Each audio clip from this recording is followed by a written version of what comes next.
കാലവർഷം പടിവാതിലെത്തിയിട്ടും അപകട ഭീഷണി ഉയർത്തുന്ന മരങ്ങൾ മുറിച്ചുമാറ്റുവാൻ നടപടിയില്ല. കൊച്ചി ധനുഷ്കോടി ദേശീയപാതയിൽ ബോഡിമെട്ട് മുതൽ ആനയിറങ്കൽ വരെ 30-ലധികം മരങ്ങളാണ് അപകട ഭീഷണി ഉയർത്തുന്നത്. കാലവർഷം പടിവാതിലെത്തിയതോടെ കൊച്ചി ധനുഷ്കോടി ദേശീയപാതയുടെ സഞ്ചാരം ഏറെ അപകടം നിറഞ്ഞതായി മാറി.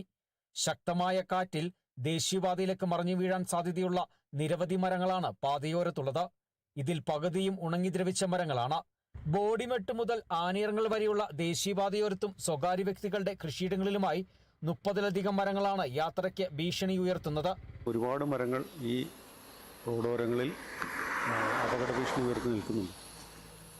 ഇതിനെക്കുറിച്ച് പരാതി പറഞ്ഞെങ്കിലും ഇതുവരെയുള്ളൊരു സമീപനം, സർക്കാരിൻ്റെ ഒരു സമീപനം വളരെ ഇതിനോട് നിസ്സംഗമായൊരു ഭാവമാണ് പുലർത്തിക്കൊണ്ടിരിക്കുന്നത്. അപ്പോൾ ഒരു അപകടമുണ്ടായിട്ട് നമ്മൾ പറയുന്നതിനേക്കാൾ നല്ലത് അതിന് മുൻപ് അപകട ഭീഷണി ഉയർത്തിയിരിക്കുന്ന ഈ മരങ്ങൾ അടിയന്തരമായിട്ട് തന്നെ മുറിച്ചു മാറ്റാനുള്ള നടപടികൾ സർക്കാർ സ്വീകരിക്കേണ്ടതാണെന്നാണ് ഈ ഒരു പ്രദേശവാസി എന്ന നിലയ്ക്ക് പറയാനുള്ളത്. നിരവധി മരങ്ങൾ അപകട ഭീഷണിയായിരുന്നു. റോഡിലോട്ട് ചാഞ്ഞ് ഉണങ്ങിയും കമ്പൊടിഞ്ഞ് ചാടിയും ഒക്കെ ആയിട്ട് വാഹനങ്ങൾക്ക് കേടുപാടുകൾ വരുന്ന രീതിയിൽ നിൽക്കുന്നുണ്ട്. ഈ മരങ്ങൾ വെട്ടിമാറ്റാനുള്ള ഒരു നടപടി ഉണ്ടാവണമെന്നുള്ളതാണ് നമുക്ക് പറയാനുള്ളത്. മുൻവർഷങ്ങളിൽ മരമൊടിഞ്ഞു വീണ് അപകടങ്ങൾ റിപ്പോർട്ട് ചെയ്യുമ്പോഴും ബന്ധപ്പെട്ട വകുപ്പുകൾ യാതൊരുവിധ നടപടിയും സ്വീകരിക്കാൻ തയ്യാറാകുന്നില്ല.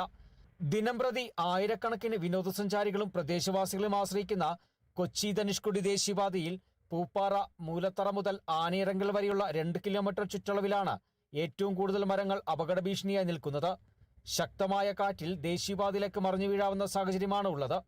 വലിയ അപകടങ്ങൾക്കും ദുരന്തങ്ങൾക്കും വഴിയൊരുക്കാവുന്ന തരത്തിലുള്ള വൻമരങ്ങൾ മുറിച്ചുമാറ്റാൻ അടിയന്തര നടപടി സ്വീകരിക്കണമെന്ന് ഓരോ മഴക്കാലത്തും പ്രദേശവാസികൾ ആവർത്തിക്കുകയാണ്. Kerala vision news, Idukki.